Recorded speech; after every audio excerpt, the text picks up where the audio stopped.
남도 문화탐방 강좌 제8강입니다. 8강은 울림산방에 대해서 알아보겠습니다. 구름의 숲 진도 울림산방이라고 제가 했는데요. 울림산방이라는 것은 구름이 숲을처럼 어우러져 있는 뜻을 가진 산방이라는 뜻입니다. 소치 허련 선생은 진도에서 태어납니다. 소치 허련 선생님과 초이 선사, 김정희 선생과는 운명적으로 만나게 되죠. 그리고 스승으로 삼게 됩니다. 두 선생님께 충분하게 그림을 배운 후에 정계도 제출하죠. 헌종 때 통정대부 첨지 중추부사를 지내기도 해요. 그래서 헌정대왕의 총애를 받습니다. 어연에 먹을 가라 화중지왕이라는 모란 그림을 그려서 바치게 됩니다. 소치라는 호는 추사 선생이 주신 것입니다. 원나라, 지금의 이제 몽골인데요. 그때 굉장히 유명한 화가로 화가인 황공망이라는 분이 계셨는데요. 이분의 호가 대치입니다. 여기에서 소치로 했다고 합니다. 진도에서 해남 노구당까지는 굉장히 그래도 물론 남부지방이니까 가깝다고 할 수 있으나 상당히 먼 거리입니다. 그때 노구당에 방문한 것이 인연이 돼서 남종화에 입문하게 됩니다. 다산 선생님도 그랬듯이 해남의 노구당이 굉장히 그 두 분한테 영향을 미쳤다는 것이에요. 다산 선생님은 거기서 애갓집이 되니까 어떤 책에 대해서 그렇게 많이 좀 배웠고요. 또 우리 소치 선생님은 그림에 대해서 그쪽에서 굉장히 배우게 됩니다. 왜냐하면 해남 노구당은 물론 고산 윤선도 선생님을 우리가 많이 알고 있지만 실제로 그림은 공제 윤주서 선생님에 의해서 굉장한 유명세를 타고나죠. 그래서 거기에서 그림을 배운 것이 굉장히 기반이 되었다고 합니다. 또 그쪽에 해남의 노구당에 방문을 하다 보니까 그쪽의 분들로 인해서 초이선사 스승을 스승으로 삼게 됩니다. 또 초이선사를 스승으로 삼아서 지내다가 초이선사의 주선으로 추사 선생을 만나게 되죠. 이게 굉장히 큰 인연입니다. 추사 선생이 제주도로 유배를 갔었는데요. 진도에서 제주도까지는 굉장히 그때 당시만 해도 풍랑도 있고 바닷길을 간다는 것은 죽음을 각오를 해야 합니다. 그런데 3번씩이나 가서 수발을 들으면서 그림을 배우게 됩니다. 그래서 추사의 세안도 그림에 있는 시가 소치의 글씨라고 합니다. 여러분들 세안도 많이 보셨을 거예요. 그런데 그게 소치 선생님의 글씨라고는 생각을 못 하셨을 거예요.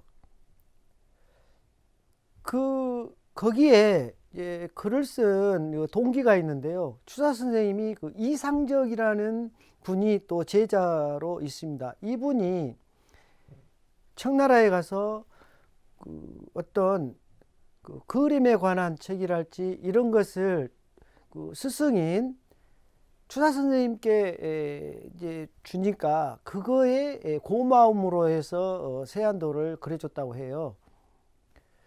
그래서 지금은 이제 그 세안도가 국보이기도 한데요. 지금은 그 세안도가 지금 국립중앙박물관에 이제 있다고 하는데요. 그것은 하나의 시적인 거, 그 다음에 글씨적인 것도 굉장히 소치가 능했다는 거예요. 옛날에 우리가 그림을 그렸었던 분들은 다 시서화에 아주 다 능합니다. 그림이나 글씨나 시를 쓰는 그 자체를 다 완벽하게 소화했다는 것이죠.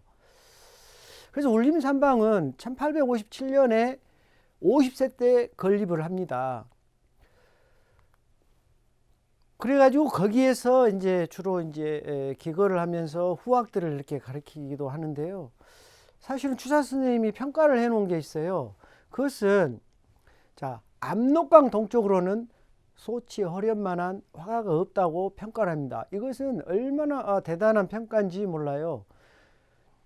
소치 이후 이제 계보를 보면 미산 허영 선생, 남농 허건 선생, 이민 허림 선생, 임건 허문 선생 등으로 이제 이어지는데요.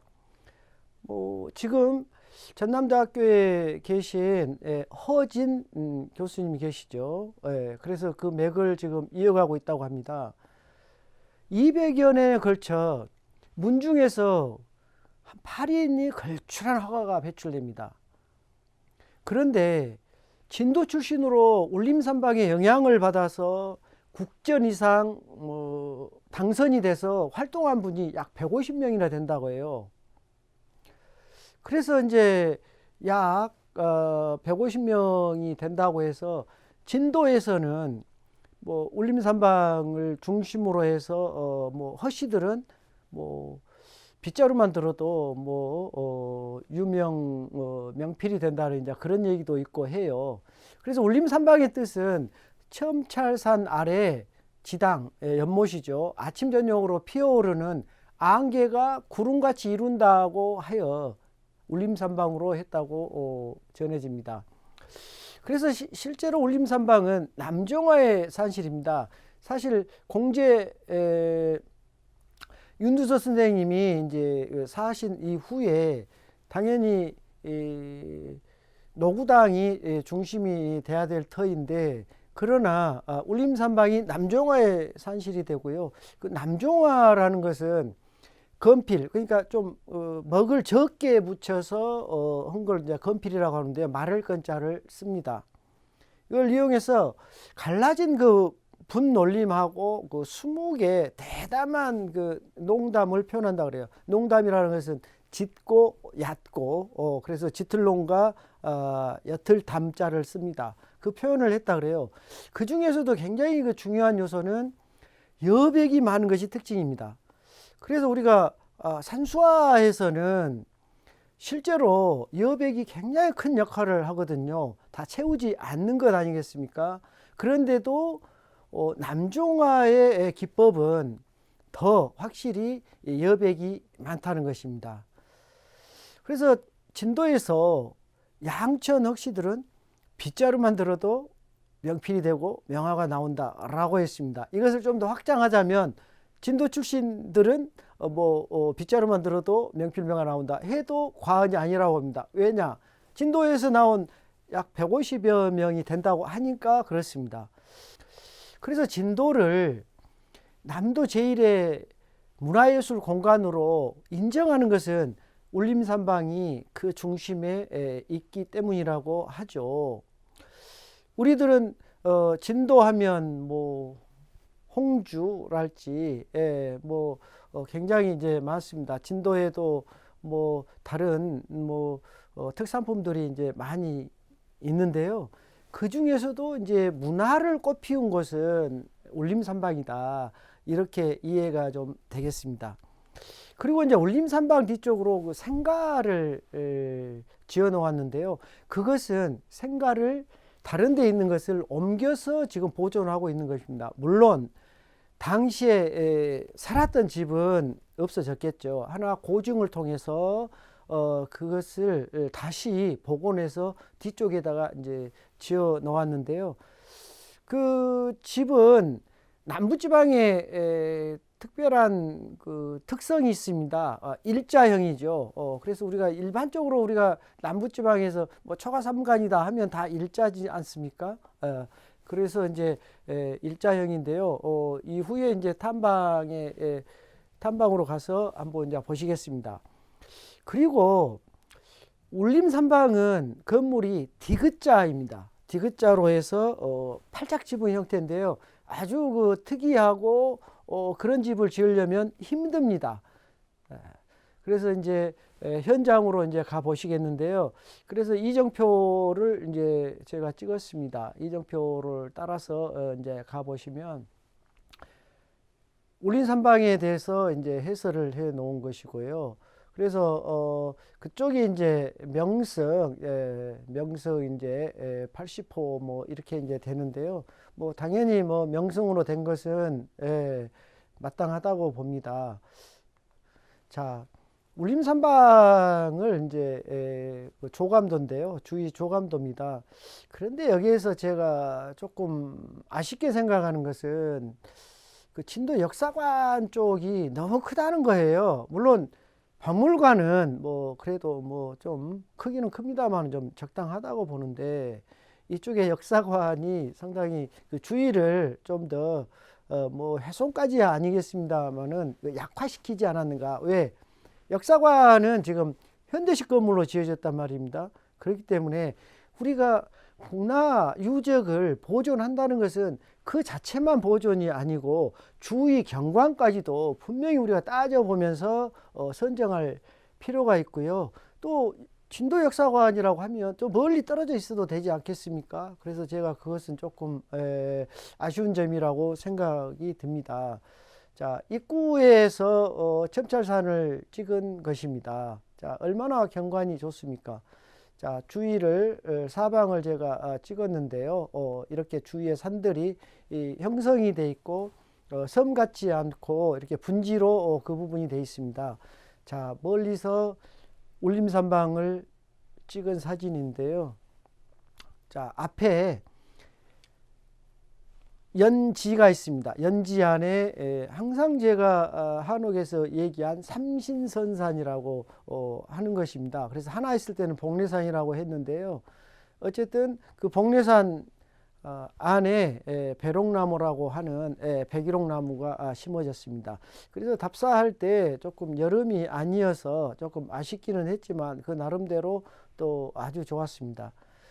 자, 멀리 이 현대식 건물이 보이죠. 그래서 주위에 조금 현대식 건물을 지양했으면 좋았지 않았을까 그런 생각이 들었고요. 자, 조금 가까이 찍어봤습니다. 자, 울림산방과 뒤에 첨찰산과 주위에 어우러진 경관이 아주 뭐 빼어납니다. 그래서 뒤에 이제 생가가 있다고 제가 얘기를 했었고요. 항상 물과 산과 정자와 그래서 삼박자가 이루어진 것이 좀 드문데요.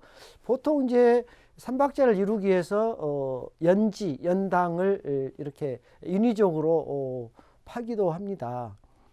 자, 멀리 저 위쪽에 이제 그 쌍계사라고 하는 이제 절이 있어요. 그 주위에 쌍계사라고 절이 있는데 이제 그 저 멀리 이 절이 있다고 합니다.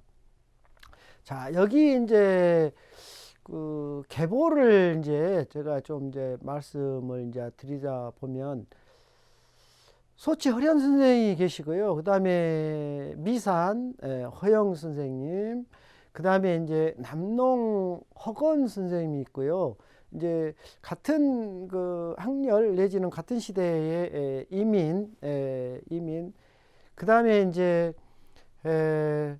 그 임문이라는 분인데요. 임전입니다. 그리고 이제 그 아래에 있고요. 요즘에 아까 제가 말씀드렸던 전남대학교에 계신 허진 선생님이 이제 계시고요. 이런 맥으로 지금까지 쭉 내려왔습니다. 그런데 우리가 남농 선생님에 대해서 조금 알 필요가 있는, 물론 다른 분도 다 이제 훌륭하십니다. 그런데 남농 선생님은 조금 몸이 불편하셨다고 해요. 그래서 불편해서 좀 도와주는 주위에 또 굉장히 그 마음이 또 배품을 많이 했다고 하는데요. 배품을 어떻게 했느냐면 굉장히 그 어려운 사람이 있으면 그림을 그려서 줬다는 거예요. 뭐 적게 그리는 걸 이제 소품이라고 하는데요. 이제 소품 이런 것을 많이 줬다 그래요. 그런데 이것을 조금 너무 좀 남발했다는 그런 얘기들이 많아요. 그래서 남농 선생님의 이제 대표적으로 주로 그리는 게 소나무였는데, 소나무 그림이 상당히 많이 지금 있다고 합니다. 유작이. 자, 세안도입니다. 세안도인데 아까 제가 앞서 말씀드린 대로 그림 있으면 그림 옆에 있는 게 소치 선생님의 글이고 시라고 했습니다. 그래서 여기는 이제 현재 국보로 정해져 있습니다. 여기는 전시관입니다. 전시관인데 물론 불빛이 있어가지고 이제 조금 저게 제대로 좀 촬영이 안 되고 했는데 이렇게 전시가 잘 되어 있습니다. 그래서 거기에는 뭐 이제 울림산방의 유래랄지 각 사람들의 특색이랄지 그다음에 그림이랄지 이런 게 소개가 되어 있고요. 그래서 뭐 제 나름대로 뭐 사진 한번 멋지게 찍어 본다고 찍었습니다. 근데 뭐 잘 정갈하게 딱 돼 있죠. 자, 그 남농 선생님의 소나무입니다. 뭐 저는 그림 전문가는 아닙니다만은 우리 비전문가가 봐도 굉장히 뭐 그림이 고풍스럽고 뭐 운치가 있다고 느껴집니다. 자, 뭐 이런 걸 그림 컷을 몇 컷을 했습니다. 자, 저쪽은 이제 우리 소치 선생님이 살았던 집을 옮겨왔다는 초가집입니다. 그 뒤로 두 봉우리가 멋지게 돼 있죠. 그리고 앞에 이렇게 그 잔디밭이 형성돼 있었고요. 좀 근경으로 가서 이제 찍어봤습니다. 자, 진도라는 그 특성 때문에 다음장을 한번 보시면 완전 돌담입니다. 돌로 쌓은 돌담입니다. 저 돌담은 이제 물론 뭐 제주에가 이제 주로 돌담이 있는데요. 섬의 이제 특성이기도 한데 돌을 저걸 쌓으려면 각 이빨이라고 하죠. 이걸 잘 맞춰서 쌓는 게 굉장히 기술입니다. 그래서 쐐기도 없이 이렇게 쌓는다는 것은 굉장히 힘든 쌓기죠. 그리고 이제 멀리서 본 박물관의 사진이고요. 여기는 소치 스님을 모신 사당입니다. 그래서 사당은 제가 단청을 한다고 했습니다. 그래서 단청이 되어 있고요. 이쪽에 모셔져 있습니다. 자, 모셔져 있는 부분에 저 뒤쪽으로 절이 되겠습니다. 자, 그 다음에 이제 그 영정인데요. 이렇게 이제 뒤에가 단청이 되어 있고요. 우리 소치 선생님의 영정이 되겠습니다. 자, 멀리 이제 항상 초가집 지붕을 보면 굉장히 부드럽죠. 산과와 잘 어울린다는 것입니다. 물론 뭐 가난해서 또 기와를 얹을 수가 없기 때문에 초가집을 뭐 지었을 겁니다. 하나 초가집 하나에도 자연과의 어우러짐을 생각했다는 것입니다. 자, 내부에 들어와서 보면 기역자로 해서 두 채가 돼 있고요. 여기 보시면 마당이 환하게 비어져 있습니다. 이게 한옥에서 굉장히 중요한 요소라고 제가 누차 말씀을 드렸습니다. 자, 여기 보면 상당히 집이 크죠. 5칸 집입니다. 5칸 집이고 위에 이제 초가로 있는데 산골에서는 이제 뭐 산깔대 이런 것도 이우기도 하는데 주로 남부지방 이런 데는 벼농사를 많이 짓기 때문에 볏집으로 해서 이 엉을 얹어서 이렇게 이제 지붕을 잇는 것입니다. 그리고 이제 토방 기단이라고 하는 것은 초벌대입니다. 초벌대, 두벌대, 세벌대 이렇게 나가거든요. 그래서 문이 다 문이 열려 있습니다. 자, 안쪽에 대청인데요. 대청은 이렇게 우물마루로 되어 있고요. 사실 이게 우물마루로 보기에는 조금 그렇습니다. 가운데 그 장선이라는 게 되어 있어 가지고 이렇게 해야 되는데 사실 이런 방식은 일본의 그 장마루 방식이거든요. 그래서 이게 조금 아쉬움이 있었습니다. 자, 위에 우리가 사카레라고 합니다. 그래서 사카레라고 해서 천정을 연등 천정이라고 합니다. 그러니까 천정이 없이 노출로 된 것을 우리가 연등 천정이라고 하는데요. 벽과 천정이 굉장히 잘 어우러져 있고요. 저 위에 이제 돌이라고 하는 종돌입니다. 종돌이라고 하는 것도 아주 자연목을 그대로 썼습니다. 자, 부엌인데 부엌도 물론 뭐 복원하면서 이렇게 이제 깨끗합니다만은 어쨌든 고증을 해서 했다고 본다면 벽체가 굉장히 아름답죠. 우리들이 이제 그 천정을 보게 되면 여기 이제 뭐 대포가 될 수가 있고 뭐 사카레와 이제 서로 이제 어우러짐이 있는데 전부 이제 구조목인데요. 그걸 자연의 휘어짐이 된 대로 그대로 썼다는 거죠. 그래서 그것을 우리가 자연목을 그대로 쓰면서 껍질만 벗겨서 하는 것을 우리가 도랑주라고 하는데요. 도랑주라고 하는데 가공하지 않고 껍질만 벗겨서 이렇게 쓴 사례입니다. 자, 그 우리가 설강이라고 하죠. 이제 그 찬장 뭐 이런 부분인데요. 빛이 들어오는 살창이 되겠습니다. 그래서 거기에 이제 뭐 유물이 좀 이렇게 전시되어 있고요. 예. 이것은 이제 장롱인데요. 안방에 옛날에 이제 장롱을 해서 옷이나 이불을 이제 넣어놨던 것이죠. 그리고 벽도 정갈합니다. 자, 돌담입니다. 아까 얘기했던 돌담이 쭉 멋있게 쌓아졌습니다. 물론 뭐 이건 후세에 이제 쌓을 것이라고 했지만은 그래도 이런 부분도 고증을 해서 했다고 봅니다. 자, 울림산방을 이쪽 옆에서 찍었는데요. 정말 멋있습니다. 그리고 돌담과 울림산방과 그 어우러짐이 굉장히 좋습니다. 자, 이것은 이제 주련이라고 합니다. 세로로 이렇게 되는 것을 주련이라고 하는데요. 그래서 가로로 하는 것은 편내기라고 했습니다. 그래서 주련이 우리는 기둥에다가 많이 이런 것을 이제 써가지고 팔을 붙였죠. 그래서 그 살았던 사람의 뜻을 저기다가 전하는 것입니다. 자, 여기 보면 정말 딱 우리가 느낄 수 있는 것이 아니 반듯한 부재를 쓰지 왜 저런 부재를 대들보를 썼나 그걸 한번 생각해 보시면 한쪽은 그대로 아까 도량주 방식으로 해서 가공하지 않고 했고요. 한쪽은 두꺼우니까 가공을 해서 이쪽에 기둥과 그 이음을 했죠. 맞춤을 했죠. 그래서 우리가 맞춤과 이음도 이렇게 이어가는 것을 이음이라고 하고요. 그 다음에 그 90도로 만나는 것을 맞춤이라고 합니다. 그리고 연기라고 한 건 45도로 이게 만나는 것을 연기라고 합니다.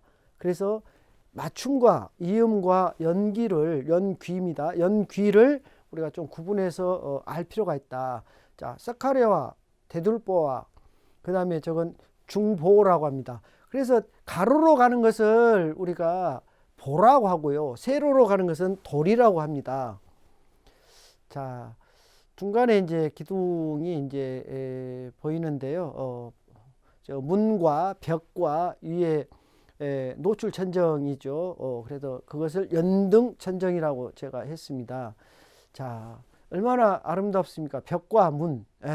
이것은 뭐 어떤 그림으로 그려도 이렇게 좀 못 그릴 것 같습니다. 정말 벽에 노출되어 있는 나무와 저 문과 위에 천정과 정말 어우러짐이 있는 거죠. 자, 그래서 좀 제가 근경으로 찍어 봤습니다. 자, 가로와 세로, 그 다음에 정사각, 이런 것입니다. 그래서 나오면서 다시 멀리 이제 원경을 좀 찍어 봤어요. 저쪽에. 그러면 다시 좀 설명을 하자면 가운데 있는 삼신선산 중에 복례산이라고 했는데요. 보통 3개가 돼 있는 곳은 그렇게 좀 제가 보기에 다닐 때마다 별로 좀 드물었어요. 하나만 좀 있어요. 그래서 제가 도교적으로 해서 금강산을 복례산이라고 하고 지리산을 방장산이라고 하고 제주도의 한라산을 영주산이라고 했습니다. 그 중에 항상 하나가 있으면 복례산이라고 했습니다. 그래서 우리는 천원지방 항상 제가 얘기합니다마는 하늘은 둥글고 땅은 모나다, 평평하다는 것이 아닙니다. 모나다, 이런 사상이 항상 전통 건축에는 들어가 있다. 그래서 어디 가면 항상 방지에 복례산이 들어 있고요. 이제 특히 서남사에 가면 거기는 둥글어요. 연지가 둥굽니다. 그것은 그것은 삼인당인데 그거는 불교식으로 연못을 한 겁니다. 그래서 불교식으로 해서 거기는 연못을 만들었기 때문에 둥글다. 여기는 항상 유교는 도교하고 항상 큰 집 작은 집입니다. 어떻게 보면 서로 유대 관계를 하고 성리학자들이 도교적인 사상을 가지고 항상 삶에 임했다는 것입니다. 그래서 이제 우리가 항상 어디 고택을 간다든가 서원 뭐 정자를 가면 그곳에 살았던 사람들을 우리가 이렇게 좀 조명을 해 봐야지 단순히 그 건물만 보고 오면 그렇게 큰 의미가 없다는 것을 제가 항상 얘기를 합니다. 왜냐하면 우리가 모든 일을 할 때는 나의 노력과 땀이 들어가 있어야 그것이 진실한 소중한 것이라고 우리가 다 길게 가게 되는 거죠. 어떤 것을 쉽게 얻었다면 쉽게 잃어버리는 것 아니겠습니까? 그런 원리를 적용한다면 그 안에 살았던 사람이 얼마나 고뇌하고 또 많은 것을 이루려고 노력을 했겠습니까? 또 그렇기 때문에 우리 현재 우리 후학들이 또 우리 후손들이 그 부분을 잘 지금 감상하고 있지 않습니까? 그렇기 때문에 항상 문화유산은 우리가 빌려와서 다시 후손에게 넘겨줘야 된다는 것을 우리가 염두에 둔다면 하나라도 소중히 해야 합니다. 그래야 우리 후손도 우리 선조들이 그랬듯이 또 본인들도 즐길 게 아니겠습니까? 항상 문화유산에 대해서 관심을 가져주었으면 합니다. 이상입니다. 감사합니다.